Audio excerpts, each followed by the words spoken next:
This is episode 1 of Dirus by L.J. Vitanza. The lone male trailed the pack from a safe distance. He stayed downwind and used trees and snow-covered brush for cover. Despite his cautious behavior, the alpha male was aware of his presence. The leader of the pack would frequently stop to make a display of his dominance towards the strange disperser.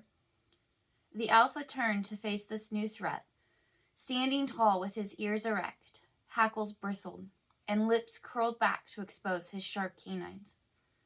His display only lasted a moment and instilled fear and respect into the intruder. Despite the lingering menace following his pack, the alpha male pushed his group forward in search of prey as the winter weather hastened their hunt. One she-wolf distanced herself from the others when opportunity allowed. Initially, she was curious, but as the days passed, the sexually mature female was becoming more interested in the disperser's persistent attention. She would greet him with a bump to gauge his sincerity or communicate with a low whine. As they became more receptive to one another, she would explore his face with her nose and nuzzle it against his thick red coat for closeness and warmth. He reciprocated, showing his physical attraction by rubbing his body against hers. From time to time, they would take a brief rest, their bodies longingly curled up against one another. Their interaction became more frequent, and their affection more intense. Whenever the alpha noticed their pairing, he would charge the two and steer the she-wolf towards the group. Again, the disperser retreated alone to the safety of the shadows. Despite his dominant and aggressive behavior, the alpha male was losing his offspring to the allure of this stranger. In time, the lone male expected his constant bluffs, occasionally a nip at his hind legs during a retreat, reminding the courting disperser that the alpha was still a legitimate threat. But the she-wolf watched and waited patiently. There would soon be an opportunistic time to break from the pack. As the group of wolves pursued an injured elk, the young female finally retreated from her family, unnoticed, to join the stranger in waiting. Over the next several months, as the snows melted and the weather warmed, the new pair proceeded south for vacant lands. They would flee the she-wolf's former territory until their scent no longer lingered in the air.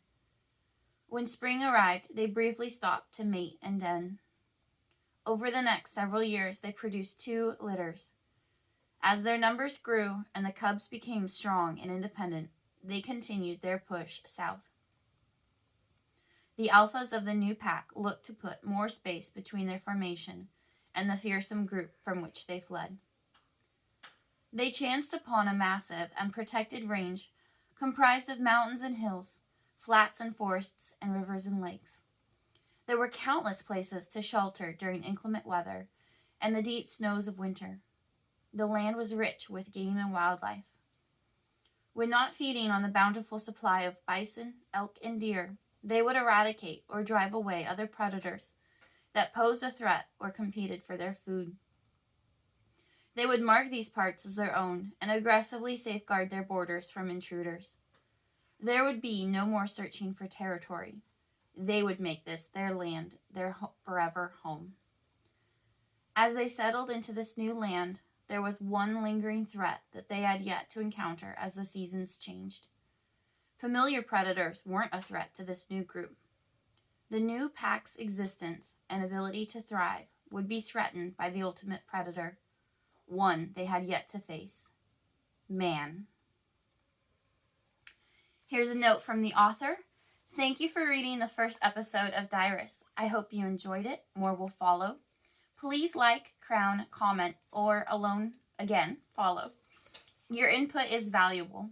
You can also message with feedback and comments. Thank you. So I hope you enjoyed episode 1 of Dirus by L.J. Vitanza. You can find it on Kindle Vella. Be sure to like, follow, and subscribe for future episodes. I and the author, L.J. Vitanza, want to thank you for watching or listening. And you can find links to read episode 2 or to connect with the author in the description and show notes. So thanks again. Be blessed.